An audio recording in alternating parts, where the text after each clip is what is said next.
페이스북에서 보고 제대하게 된 그 교회 선거고요. 저희 교회도 교회 세습 문제, 교회 건축 문제 때문에 고통스러워가지고 다른 교회 사례 듣고 싶어서 제안했습니다.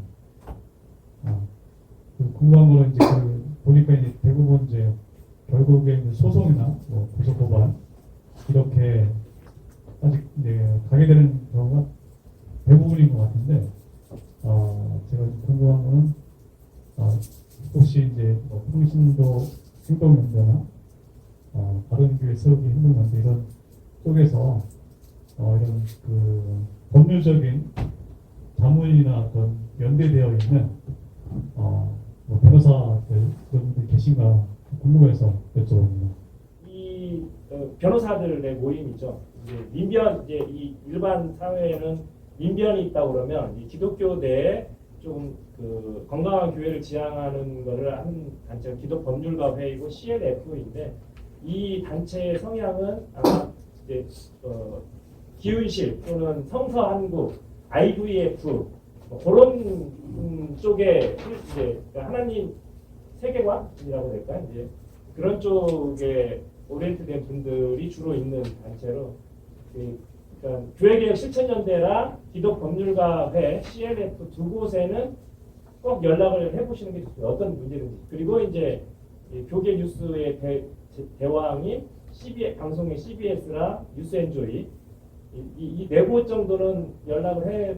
근데 이제 우리 기대만큼은 안 오는데 기대만큼 다가오지 않는 제일 큰 이유는 우리를 모르기 때문에 그런 거예요. 그러니까 워낙 별별 사람이 다 접속을 할 거잖아요. 그러니까 자기 이익 때문에 그러는지 지금 저도 오늘 여기서 들어서도 어떤 장로님이나 다른 거는 개인 일인데 저렇게 깊게 하지 그렇게도 느껴질 수가 있거든요. 그렇기 때문에 이런 거에 많이 접해 있는 이런 단체들이 보기에는 실체를 알고 이게 한국 공교회성을 지금 망가뜨리는 심한 거다라면 깊숙이 들어올 수 있는데 워낙 많은 정체를 모르는 데 소스로 오기 때문에 주저하는 거죠. 그러니까 거기에 대해서 소명을 해야 되는데 최대한 소명은 교회개혁 실천연대나 CLF나 뉴스엔젤이나 CBS나 자기 사정 구구절절히 얘기하는 거는 절대 안 통합니다. 조금만 듣다가 보면 짜증이 나요. 오늘 여기서 1시간씩 하셨는데 그런 식으로 한 30분 얘기하면 더 이상 안 만납니다. 짜증부터 나잖아요.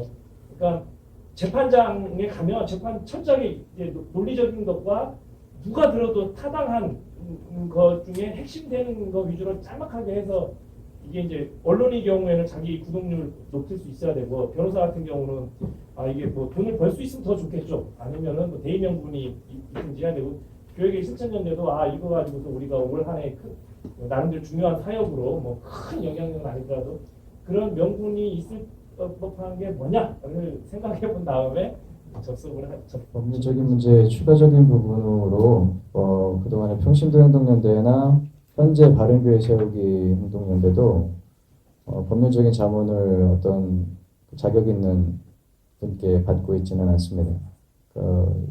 예를 들어서 제가 평신도 행동연대 사역으로 명성교회 세습과 관련된 비판하고 반대하는 행위들을 해왔어요. 아까 설명해 주신 대로 거기서부터 소득도 결과도 나름대로 의미 있는 유의미한 결과를 얻을 수 있었는데 그 반대급부로 해당되는 교회와 장로들로부터 고발을 당한 것도 사실입니다.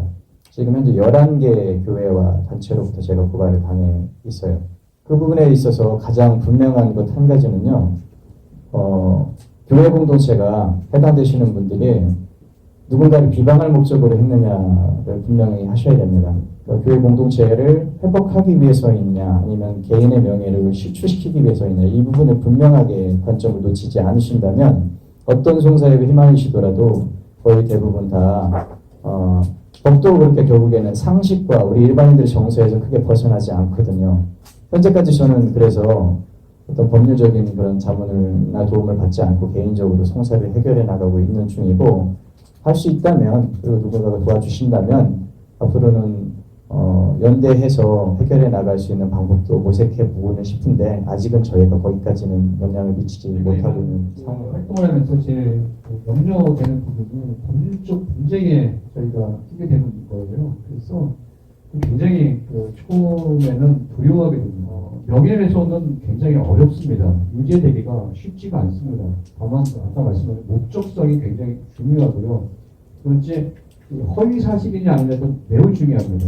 이 부분을 좀 더 명확하게 갖고 계신다면 예를 들면 교회에서 그 성도들을 저항하는 세력에 소송을 하는 것은 이기고자 하는 것보다도 그 소송에 따른 심리적 부담감.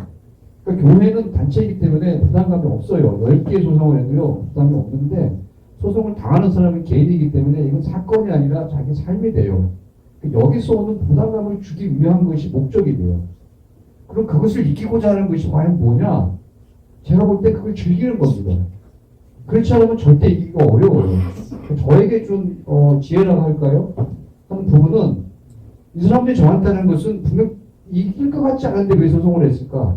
저에게 고통을 주고 싶어하는 거죠. 또 하나 제가 중간에 실수한 것들이 있는데 저희는 어떤 행동을 하고 나면 용서에 대한 차원에서 기록을 없애는 경우들이 있어요.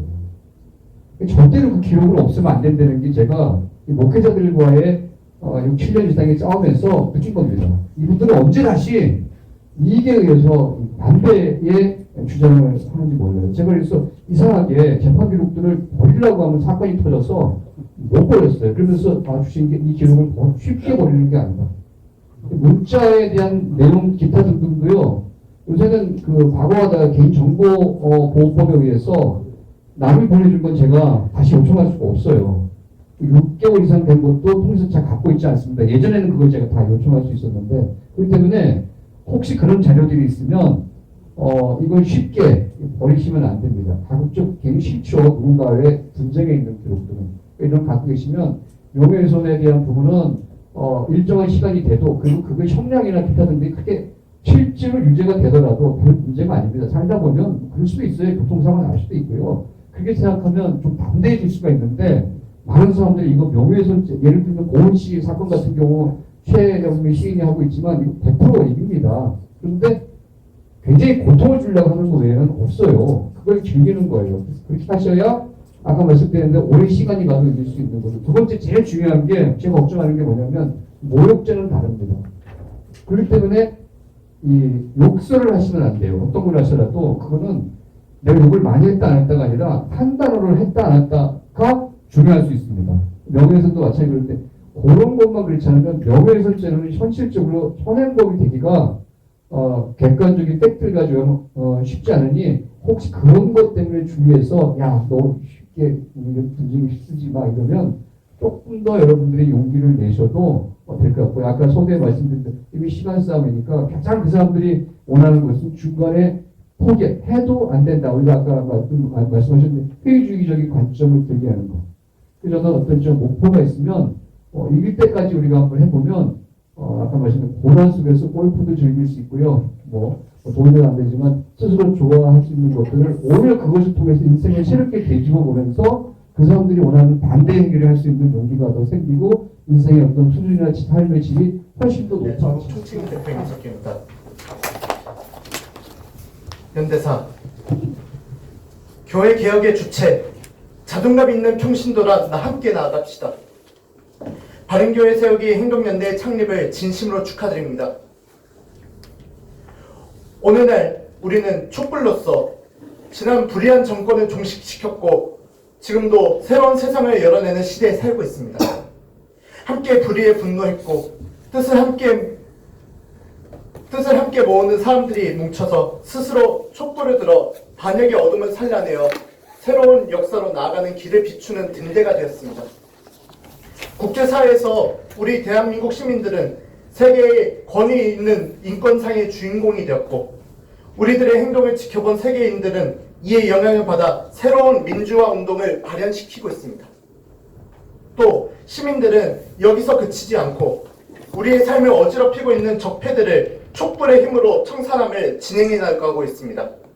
헌법 제1조에 나와 있듯이 대한민국 시민들은 국민으로서 주권을 실현해내고 있습니다.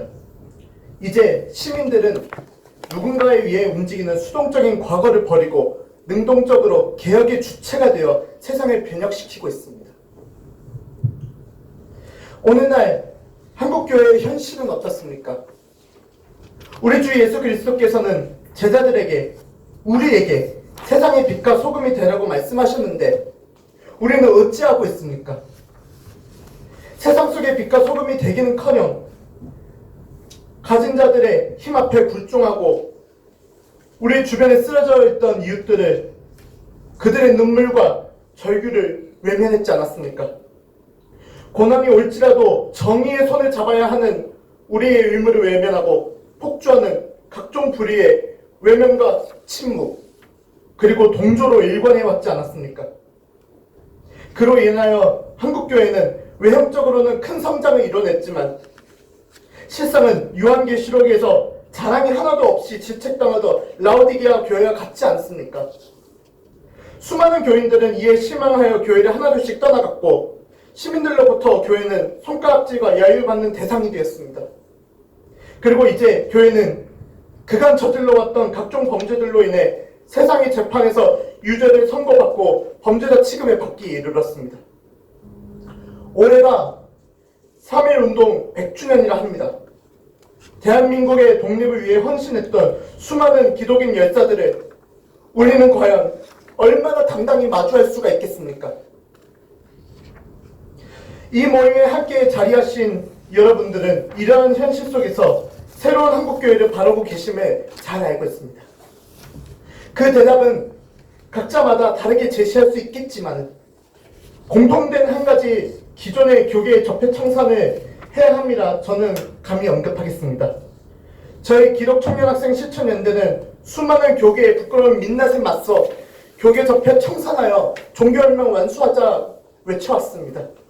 그리고 함께 개혁을 위해 실천으로 살아내고 있는 수많은 사람들과 단체들의 손을 함께 맞잡았습니다.